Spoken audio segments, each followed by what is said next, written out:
We're really excited to have Krystin from Drive Happiness here with us today to do a session on assisted transportation as a critical component of seniors' wellness. A little bit about Krystin. She graduated from the University of Alberta with a Bachelor of Arts, majoring in psychology and a research certificate in arts. Throughout her degree, she gravitated towards coursework addressing the experiences of older adults, leading her to eventually join Drive Happiness Seniors Association. In the years that's followed, she's held a variety of roles, getting involved in everything from social media and fundraising to community networking. She's watched the organization successfully respond to challenges like the COVID-19 pandemic and an ongoing provincial expansion. And she hopes to play a key role in strengthening its programs going forward.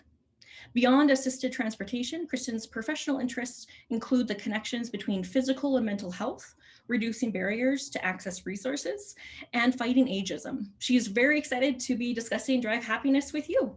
Take it away, Krystin. Perfect. All right. So as Amber mentioned, my name is Krystin and I'm with Drive Happiness. And today I'm going to be chatting with you about assisted transportation as a critical component of seniors' wellness. So I wanted to start off with a scenario for you. And this scenario, we're going to use a vignette and her name is Betty. So imagine that we have Betty. Betty is widowed. She has 2 adult children who live out of province. One's in BC and one's in Ontario, let's say. Betty has an annual income of about $20,000, so on the lower end. She uses a walker on a regular basis, so getting into and out of vehicles is difficult for her. And she has severe vertigo bouts. So at times she gets quite dizzy and has issues with her balance, and that makes it difficult for her to use things like the bus or to walk. So as a result, Betty is no longer able to drive herself. So what happens when Betty needs to go see a specialist for her vertigo? She has a couple of options. Betty lives in Edmonton. Option number 1 is she could call a friend. So there are pros and cons to each of these kind of options. Calling a friend is going to be economical. Betty will not have to pay for that trip. The problem on calling a friend is that Betty is going to feel a little bit like a burden. She's not quite comfortable asking and she feels less independent when she has to ask for help. So that's option number 1. Option number 2 is Betty could take the bus. So the upside of taking the bus is that Betty does not have to ask her friend, she does not have to feel guilty, and she can feel independent about getting herself around where she needs to go. The downside of taking the bus is that, as we mentioned, Betty has severe vertigo. So standing on the bus is quite difficult for her, and the longer she's kind of in a moving vehicle, the sicker she can become. And so that's something she has to consider. Option number 3 is that Betty could call for a taxi or for-profit driving service. So again, this option gives Betty the independence to do it herself and get herself where she needs to go without having to ask a friend. The downside, again, is that this can be quite expensive. So let's say Betty's specialist appointment is on the way north side of Edmonton and Betty lives in Ellerslie. So getting there and back would be quite costly. So in this situation, Betty decides to call a friend. She goes to her specialist appointment and she makes it there, but she does have to wait for an hour and a half after her appointment for her friend to come and get her again. And again, she does feel quite guilty about taking up their time and she just feels very non-independent. So this is one example of one errand that Betty has to run. This is one thing that she has to do. But in reality, we know that transportation is often an ongoing issue. So in general, Betty has more than just a specialist to go to. She needs to go and get groceries. She needs to go to the pharmacy to get her medication. She attends chair yoga as prescribed by her doctor at one of the lovely senior centers that we have here in Edmonton. And Betty is a leader at her church. So she volunteers every week and she leads group activities. She does kind of socialization activities there, all of these things. So we know that every single time Betty has to go and do one of these things on the list, or anything else that comes up in life, because as we know, it can be quite unpredictable, Betty has to go through this process of weighing which one should I do? What are the pros and cons? So this can be quite time consuming. It can make her feel, again, very non-independent, and it can be quite stressful. And so as a result of having to go through this process over and over and over again, Betty starts to drop off her activities. So the first thing to go is church. She feels that that is the least critical thing for her to go to, and so she stops going. After that, she's still feeling guilty about having to ask her friend for help, so she stops going to chair yoga. And chair yoga makes her feel a lot better and it helps with her vertigo, but she decides it's not something that is worth having to ask for help all the time. After that is the pharmacy. So maybe Betty only catches a ride when her friend is already going to the pharmacy. And then groceries, of course. So Betty has, for example, a loaf of bread and maybe a container of milk in her fridge. She figures that's enough for now. I'd rather, have this meal again than have to ask for help and go to the grocery store again. So all things to consider. As a result of having to cut these activities, there are some outcomes that are quite negative for Betty's well-being. So she becomes a little bit more socially isolated, particularly with the loss of her church and her chair yoga group, where she interacts with people that she knows quite well and she enjoys these activities. So that's one outcome. She obviously has these feelings of guilt every time she has to ask her friend or her neighbor for help. It's quite stressful for her. She worries about it, and she worries that one day, she'll exceed the level of kindness of her friend or her neighbor, and they won't want to help her out anymore. So she's quite careful not to do that. As a result of not going to the pharmacy as often as she should, she starts having gaps in her medication, which is quite difficult with her vertigo. And she starts having improper nutrition due to not going to the grocery store enough. So all of these things kind of play into each other and work together to reduce her overall physical, mental, and social well-being. The unfortunate part, this is obviously a vignette, and these outcomes are specific to Betty. But the unfortunate part is that we know that situations like the one experienced by Betty are far too common among older adults in Alberta. And we know this not only as an organization that has worked with older adults for almost 30 years and has kind of listened to life stories of older people, but we also know this through research. So the Alberta Provincial Transportation Needs Assessment, which is a tongue twister in and of itself, and I'm going to refer to it as the APTN from here on out, is one kind of set of data that we know about how common situations like Betty really are in our province. So this study was conducted in 2017, and it was conducted by the Medically at Risk Driver Center at the University of Alberta. And in this study, researchers were looking at the transportation needs of seniors and persons with disabilities. So their data sample included older people who drive themselves, older people who are not able to drive themselves, and persons with disabilities. So let's look at some of the outcomes from this study. So one major finding was a transportation deficiency. So in the study, they found that more senior non-drivers than senior drivers reported having unmet transportation needs within the last 6 months. And indeed, 42% of senior non-drivers in this sample had unmet transportation needs. So that's almost 50% of older people who are not able to drive themselves, not being able to get where they need to go on at least one occasion in the last 6 months. So definitely a significant problem. Another major outcome from this study is service access. So we know that senior non-drivers were more likely than senior drivers to report they were unable to access services. And this included things like medical appointments, essential services, recreation, and religious activities. So again, we're seeing kind of a parallel with Betty's situation here, where she stops being able to get to the things she needs to get to as a result of not having a ride. Another outcome is community participation. So in this study, they found that senior non-drivers were more likely than senior drivers to report a lower frequency of group activity participation due to not having a ride. So this included social activities and kind of get-togethers. This included religious activities, recreation and leisure activities as well.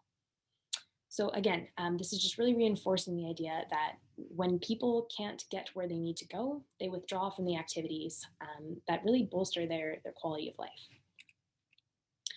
A final kind of outcome that I wanted to talk about from this study is social isolation. And the researchers did find that senior non-drivers reported feeling like they lacked companionship, felt isolated, or felt left out more often than senior drivers. Um, so I've really kind of painted a negative picture here for you, and I apologize for starting off so dark. But it is important to note that this is a significant problem. And as our population ages, both in general and here in Alberta, it's important to recognize that this is an important problem and it's something deserving of our attention and our resources. There are a number of ways that we can address this problem. There are a number of different forms of transportation that work for different people and different demographics. But I'm here to talk about one particular solution today, and that's Drive Happiness.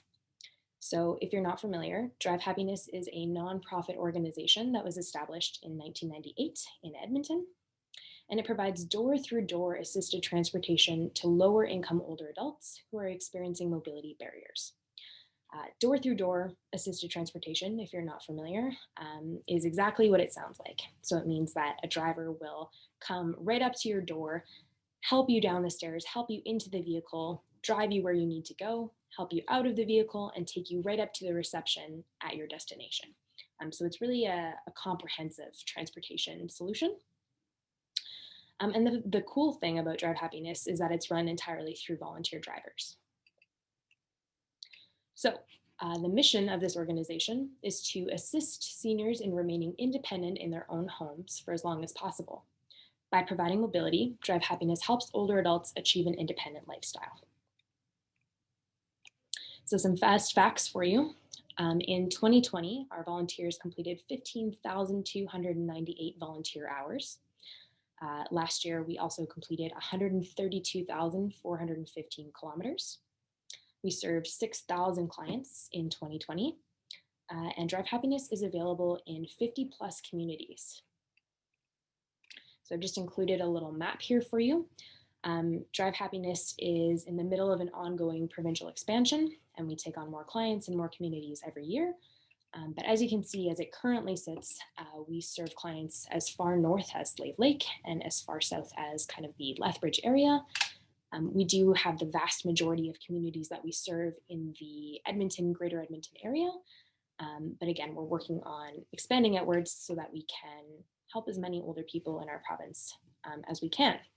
I mean, in the vignette we used, Betty lived in Edmonton. The reality is that many older people do not live in major urban centers, and that things like transit and taxis are not necessarily available in kind of smaller communities or rural areas across our province. So this is meant to be kind of a comprehensive solution to individuals in that situation as well. So Drive Happiness has many, many programs, but I want to talk to you mainly about the Seniors Assisted Transportation Program, or SATP. So the goal of this program is to get older adults wherever they need to go. And it is available to Albertans who are 65 plus, who have some kind of mobility limitation, whether it is having a walker or vertigo like Betty. It can be things like visual impairments, sensory impairments, whatever it is. Drive Happiness just aims to help all older adults get to the places they need to go. So to be eligible, you do have to be able to enter and exit vehicles with limited assistance. At this particular moment, Drive Happiness is not able to accommodate kind of larger, heavier wheelchairs that don't fold down, simply because volunteers are using their own vehicles. And to use the Seniors Assisted Transportation Program, members do have to pay an annual fee. So it is based on income, but the vast majority of our riders do pay a fee of about $30 per year to use the service. So how does this program work? It is a paperless ticket system. Each ticket costs you $10, so relatively low cost, particularly in comparison to something like a taxi, particularly if you're doing something like long distance or repetitive trips.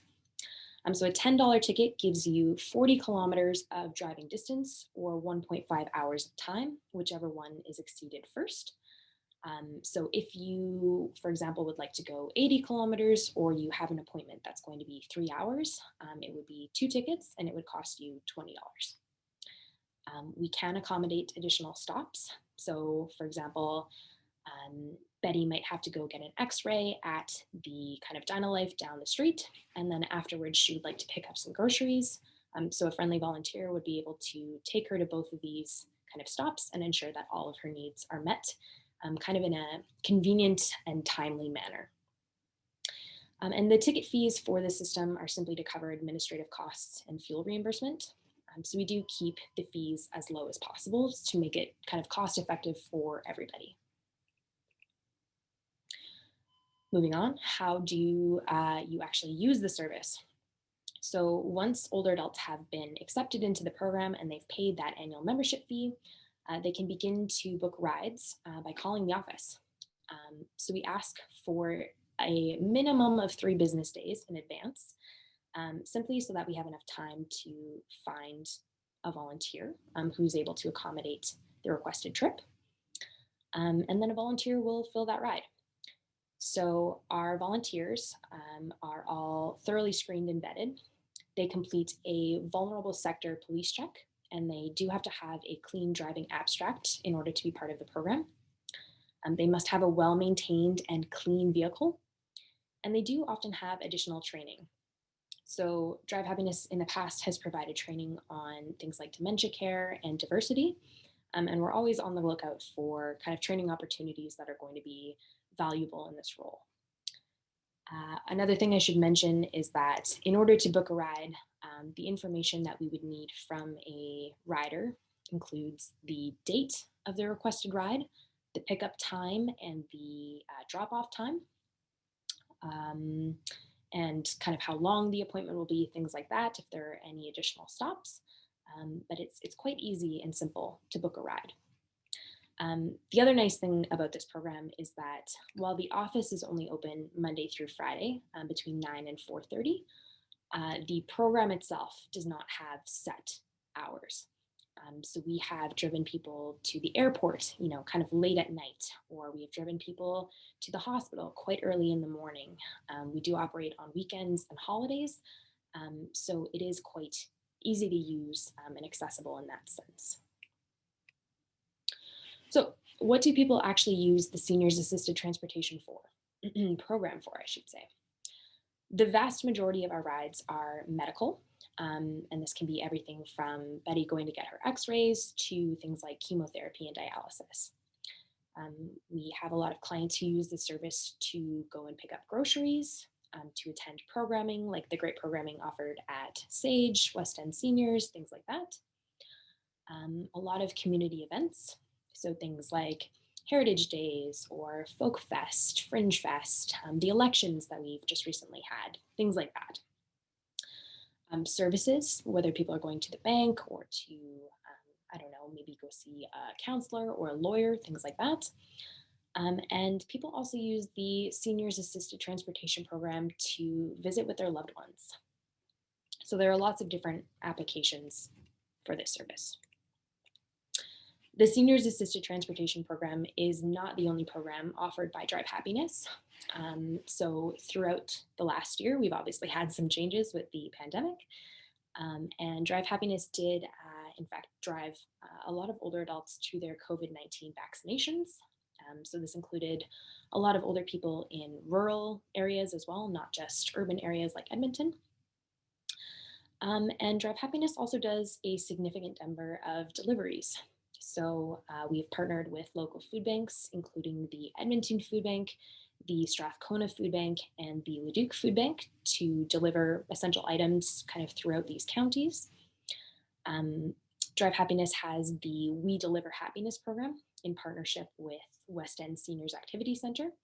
So through this program, personal protective equipment, things like masks and gloves, that kind of stuff is delivered to older adults in Edmonton, as well as meals through their meal program. Our drivers have picked up and dropped off groceries and prescriptions quite often for our riders. And they've also picked up and dropped off medical equipment. So you can see here on the right, I've just got a little picture of one of our driver's cars stuffed with kind of goodie bags for deliveries. I think that was from Sage.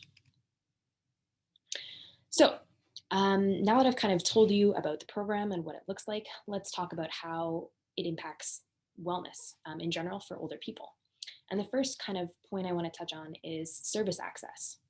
So when we have reliable, affordable, safe, assisted transportation that's available to older adults in Alberta, it means that older people can get to the services that they need to live well and to respond to the challenges that life throws at them. So they can go to the bank, they can go to the library, they can see a counselor. We've taken people to have things like computer repairs. So all of these things are things that we might not necessarily anticipate, but that we need to do in order to live our lives. And through the service, older adults are able to do that. The service also connects older people to the incredible community resources that we have available in Alberta. We have fantastic organizations like SAGE, GEF Seniors Housing, the many seniors associations that we have in Edmonton and across the province, various family and community support service offices, and just lots of other great organizations and agencies that we have developed relationships and partnerships with.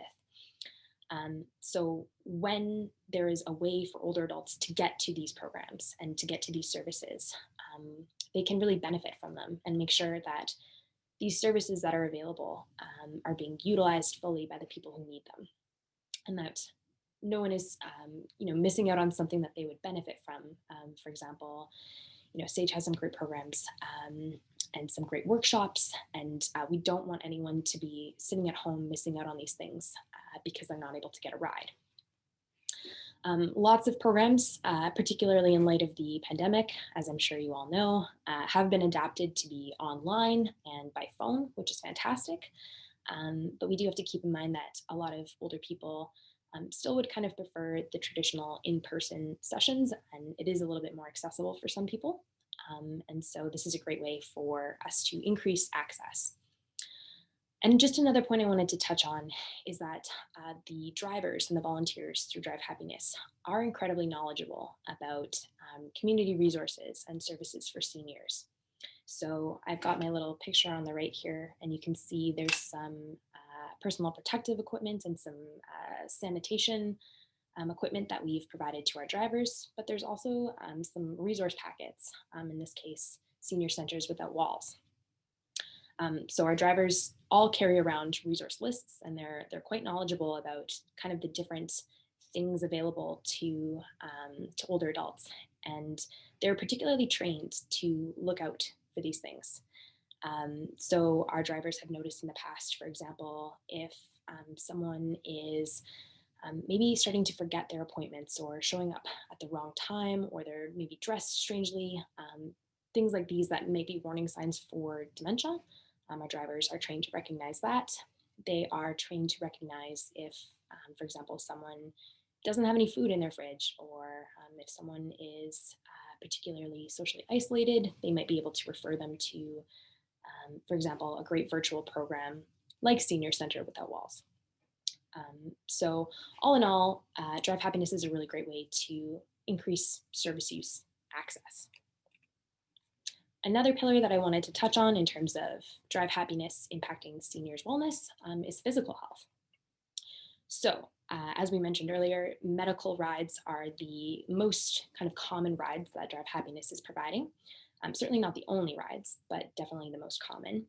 And like we said, it can be everything from routine, for example, dental work, maybe going to get new dentures or getting one's eye checked, and kind of these preventative care measures, to things like chemotherapy and dialysis. We frequently drive people to the hospital and to these kind of recurring medical appointments that happen every week, maybe 3 or 4 times a week. So it is a reliable way to ensure that older adults are connected to these services. Another point in terms of physical health is that food security is actually improved through assisted transportation. So when older adults are able to go and get their groceries, obviously they can have meals that are more nutrient dense and that are going to meet their physical needs. And even through our food bank delivery program, we're ensuring that older adults are having access to kind of these resources and these things that they need in terms of their physical health to ensure that they're living healthily and that they're living well. So on the right here, you can just see this is a picture I love of two of our fantastic volunteers, and they are just collecting boxes from the Edmonton Food Bank to deliver throughout the kind of greater Edmonton area. Another important point that I wanted to touch on in terms of Drive Happiness and Wellness is socialization and community participation. So when we have, again, that safe, reliable, affordable transportation option that seniors can schedule themselves independently, it means that they're able to access programs and events. And like we said, this can be, things that are meant to be fun. This can be the many different festivals that we have available in our city and that we enjoy, almost every year. Or it can be events. We've driven people to funerals, for example, to elections. We have driven people to rallies for social causes. So it really does ensure that, not having a ride and not being able to drive oneself doesn't mean that you have to sit these events out. It means that you can really fully participate in the community. And even volunteering. A lot of our riders actually use the service to get to their volunteering obligations, whether it be at their church or their senior center or whatever it is. So it's really helpful to the community in that sense. In terms of socialization, Drive Happiness is another great way to ensure that older people are able to visit their loved ones. This can be, friends and family who live in the community. Oftentimes, it is actually a loved one who lives in a care facility. So a lot of our drivers will take riders to, for example, a long-term care facility where a rider's spouse is residing, maybe, so that they can have, a few hours of quality time and visit and kind of do those caregiving activities that are very important to wellness. And in that sense, assisted transportation is very important for caregivers, not only just to connect with their loved ones who might not live with them, but also to have some respite opportunities. So an older person might be hesitant to send their, their spouse who has dementia in a taxi by themselves. Just they might get confused, or there's some kind of issues with that as well. But they might be able to do so with Drive Happiness, and our drivers are trained to do so, and that really gives them an opportunity to, have those socialization opportunities themselves, maybe to call a friend or to, catch up with someone, or even just to rest. It's a really great opportunity for that. A final point I want to touch on here is the ride itself is a really important social kind of opportunity, both for our volunteers and for our drivers.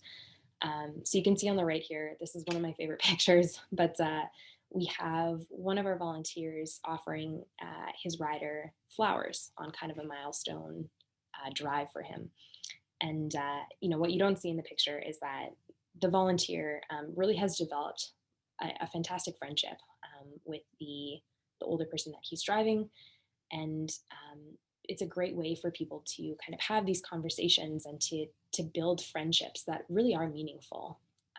So again, this concept of assisted transportation is more than just getting from point A to point B. It is improving the wellness of older people in many ways. A final kind of pillar I want to touch on for this concept again is volunteering opportunities can be quite beneficial for the wellness of older people. So many of our fantastic volunteers are older adults themselves. A sentiment that we kind of hear often is that people want to give to the service until they need to use it themselves, if they need to use it themselves. And it's a great way, we've heard from a lot of people, if you are retired and you have some extra time on your hands and you're looking to make a difference in the community, this is a really great kind of fun way to do that. And we do know, through lots of research that's been replicated over and over, that there is a lot of benefit to volunteering in terms of wellness. Not all of our volunteers are older adults themselves. We do have many younger and kind of middle-aged volunteers as well, which is fantastic. And again, this is a great opportunity for those intergenerational experiences that can be beneficial for the volunteer and for the older adult. Again, lots of really fun kind of conversations come out of the rides that we do, and a lot of kind of unexpected friendships that become very meaningful to, again, both the volunteer and the rider. Our volunteers have the ability to schedule their own rides. They decide when, where, how often they drive. There's no minimum or maximum amount. So we have volunteers who maybe offer a ride every 2 or 3 months, and we have volunteers who are out all day, every day, doing as many rides as they can. So it is quite convenient for volunteers. As well, they do have their fuel reimbursed, which is part of that ticket cost that we had mentioned earlier. So it is kind of like you wouldn't have to pay for fuel out of your own pocket, if that makes sense. And we've already touched on the fact that this is quite a rewarding volunteer opportunity in terms of our volunteers meet the people that they're benefiting from, and they develop these lasting supportive friendships with them. So one thing I always kind of mention in this vein is that, again, this is more than transportation, and it goes beyond just the ride. We do fun events like, particularly during the pandemic when we can't necessarily be together in person as we would want to be. We've done fun events like drive-bys for birthdays and for anniversary celebrations. And it really does kind of form a family between volunteers and riders. And it just overall improves socialization and community, and it is an important sense of community for a lot of people. So a volunteer testimonial I've included here. Volunteering with Drive Happiness has really helped my mental health and well-being during the pandemic. When I feel down and discouraged, it's such a positive experience and happiness to boost a neighbor. And that's from our lovely volunteer, Candace. And I've just included a picture here to kind of illustrate what I mean in terms of the community part of it. This is from our holiday event pre-pandemic. And as you can see, all of our drivers are wearing name tags. They've shown up to have a coffee and some snacks and to kind of catch up. So again, really is building a community, and it's not just getting in and getting out and doing your volunteer hours. It's meeting people and forming these meaningful relationships. So I've been talking for almost 35 minutes now, and I appreciate you guys sticking around. But what I want you to take away from all of the information that I've thrown at you today is that assisted transportation is a critical component of seniors' wellness. It is more than simply getting from point A to point B. It is a way to improve access to community resources. It is a way to improve physical health, and it is a way to improve mental health. If you are someone who might benefit from Drive Happiness's services, or if you would be interested in volunteering, I encourage you to reach out. Our phone number and our website is listed here, as well as our email and our Facebook handle, which is at drivehappiness.ab. And the last thing I kind of want to mention is that we've gone over a lot of information here, and the kind of important thing to know as well is that we recognize that every situation is different. Not all older adults will have the same situation as Betty or kind of any of the other scenarios that we mentioned in this presentation. And Drive Happiness always kind of does its best to accommodate needs on a ongoing basis. So if you have questions or if maybe you don't quite fit the criteria, but you're still interested in the service, I encourage you to reach out, and we will do our best to help you out. I think at this point, that's kind of my major spiel. So if anyone has any questions, I'd be happy to try and answer them. Yeah, we actually have 3 questions already in the queue. This was a phenomenal session, Krystin. Thank you so much. So if you're joining us and would like to ask a question, feel free to type a question in the chat box, which you'll find at the very bottom of your toolbar on Zoom. You can also type a question in the Q&A box, or if you would like to ask a question over the phone, just click the little icon that says raise hand, and I can give you permission controls so that you can unmute yourself. But yeah, I'll leave it to you, Krystin, if you want to jump into the questions. Yeah, let me pull up Zoom here and see if I can take a look. We have 2 in the Q&A and then 1 in the chat box right now. 2 in the Q&A. Let's see. Aha, there it is. Q&A. All right. Bear with me. Technology is always. Okay. Do volunteers have to advise their insurance company of the additional activity? No, that's a really great question, Belinda. Thank you very much for bringing that up. So Drive Happiness actually has a group insurance program. So individual drivers do not have to make any mention of their additional volunteering activities to their insurance companies. They don't have to pay any additional premiums. Drive Happiness takes care of that. So if anything, God forbid, were to happen on a drive, that falls on Drive Happiness and our group insurance instead of on your personal insurance. Great question. Thank you for bringing that up, Linda. How are volunteers absolved of any liability issues if the rider is injured or gets into it? So again, that would fall into our group insurance. We have thankfully had relatively few incidents. And as I mentioned, all of our drivers are individuals who we have checked out beforehand to make sure that they do have a clean driving abstract and that they do have a safe and clean vehicle. We would never want, an older person to have a ride in a vehicle that is not well maintained or suitable. So that is kind of one pillar, if you will, of making sure that we avoid those liability situations. But when they do come up, it does fall under our group insurance. If you have any other questions about the group insurance, Belinda, I would be super happy to kind of forward you a more comprehensive package of information I have on kind of what that looks like. Any other questions? I think I've got these 2. And then we actually have one just in the main chat box. I'm not sure if you can see that one, Krystin. So it'll just be right at the very right of the toolbar. I can read it out as well.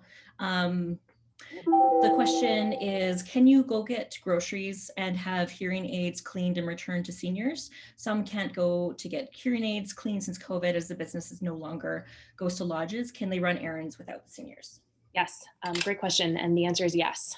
So we actually have a lot of people who have their kind of medical equipment. There's a lot of, for example, hearing aid centers that will do kind of a test run first. So you'll have the piece of equipment for a little bit and then you'll have to return it so that the technicians can kind of look at what's happened and if it's going to work for you. So we often will just have a ride where the driver will simply go and pick up the equipment and take it to the drop-off location without actually taking the older adult with them, if that's more convenient. Same thing for groceries. Lots of people would prefer to do their own shopping, and that's totally cool with us. We are more than happy to kind of drive older adults to the grocery store so they can do their own thing. Lots of people would also prefer not to do that at all. And so we're happy to, as long as they send us a list, we're happy to have the driver go in, deal with the groceries, drop them off, and then just have the older adults reimburse them for the groceries. So it's kind of whatever works best for that specific individual and whatever kind of they would prefer. Great question. I'm just reading through the questions here. How many drivers do you have? Oof, that's a good question. It is constantly shifting with the new communities. I would have to look into that for you, but if you would like to send me an email, I would be very happy to look into that and provide you an updated stat as of today. Can you take a couple 2 at a time, and what do you charge? Great question, Gail. Yes, so we have a lot of riders under our service who are both registered to use the service. So for example, maybe a husband and a wife, and they can go together. If they're living at the same residence and they're going to the same place, so for example, if they both have their doctor's appointments, we're just going to charge one ticket. We're not going to charge each person because it's still one ride. So for example, for two people to go to a doctor's appointment, that's 30 minutes and that will be under 40 kilometers, it would be $10. Another thing to mention with couples as well is that we do have a fair number of people in our service who are caregivers, and we don't charge, as long as the person is signed up beforehand, we don't charge an additional fee for caregivers to accompany riders. So if we have a couple and we have a gentleman who has dementia, let's say, for example, and his wife would like to accompany him for a trip, as long as he is signed up for the service and we have a note that she's his wife and she will be accompanying him on trips, we would not charge an additional fee for them to go together, because we recognize that's part of tailoring the service to the needs of older people, is that it's not necessarily feasible or beneficial for him to go by himself. So we want to make sure that he's comfortable and safe and that everybody is kind of able to meet their needs that way.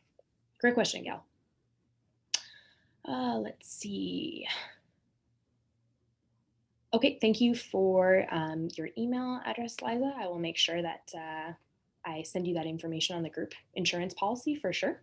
And I sent you an email too with that email, so you have it in your box. Thank you very much. Yeah, I can probably send you an information package that will explain it a little bit better than I can.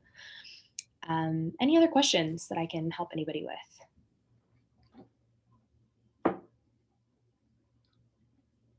With the 90-minute time limit, is it like a cab? Yes, great question, Belinda. So the timing, it does count when the pickup starts. So it doesn't have to do with, for example, where the driver lives. Like if the rider, for example, lives on the south side, but the driver lives on the north side of Edmonton, the rider isn't going to be disadvantaged by that fact, because we're going to start the timer once they're picked up. So if you exceed that 90-minute timeline, we would just add another ticket. And we do ask, like, for example, there are a lot of appointments, obviously medical appointments that run over an hour and a half, or even things like caregiving. We might drop someone off at 10 o'clock in the morning, and they might want to hang out with their loved one for the day and then come home, let's say 5 or 6 p.m. That's totally fine. We might have one driver drive you there and one driver drive you home, and it would just be 2 tickets. So that's how that kind of 90-minute timer works. Is it a challenge to recruit volunteers? Yes. Let me tell you, yes. But we also have fantastic volunteers who, I feel like I've kind of gone on and on about them in this presentation, but we really do have volunteers who are not here to, benefit themselves. They are here to benefit the people that they're serving. They go above and beyond. Pandemic is a great example. We've had lots of like friendly caller programs where our volunteers maybe weren't able to drive just due to underlying health conditions, but maybe they called the seniors that they are used to driving, just to check in and see how everyone is doing and make sure that everyone is doing okay. So like I said, it really is a family, and it is challenging to recruit volunteers, particularly as we expand out into new communities. It's always challenging to kind of get that first initial group of volunteers, but once it's going, it is really rewarding. So it's definitely worth the challenge to find, the amazing crew that we have. Tips to recruit volunteers. That's a good question. I would say a major success that we've kind of found is partnering with communities and recognizing that we are not the experts in the communities that we're going to. Things like family and community support services offices are a really valuable source for us. There are a lot of kind of local municipal like volunteer organizations. For example, Volunteer Airdrie has been really great for us. They are the experts, and it's been really helpful for us to recognize that they're the experts and to reach out to them and develop those relationships and work together to find volunteers. So that's That's what I would say for tips for sure. I saw the vehicle has your sign. Did you give the sign to volunteers to put on their cars? Yes. We do have vehicle magnets. So lots of people think that they're like permanently welded on. They're not, they're just a magnet. So you can take it off and put it on as often as you want.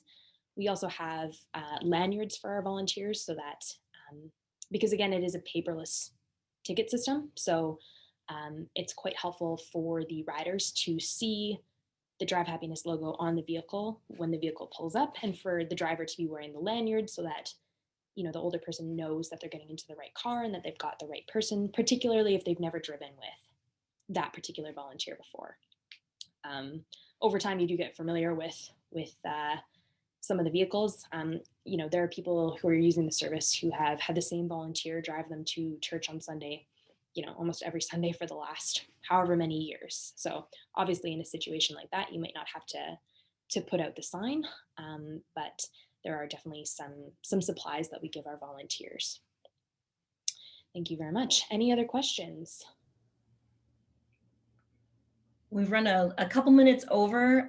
Krystin, thank you so much. This is absolutely phenomenal. On our website as well, seniorsforum.ca, if you click on the session, the contact information too for Krystin and Drive Happiness is on the description for the session. So if you want to reach out with any more questions, please feel free. This was absolutely phenomenal. Thank you. Thank you. Just a heads up, if you would like to stay for our next session, you don't have to go anywhere. You can stay right on the call. Our next session is Stay at Home, Strategies for High Quality Aging and Community, and it'll start in approximately 10 to 12 minutes. And again, I just want to give a big thank you to Krystin for volunteering to spend some time with us. Learning from you has been phenomenal.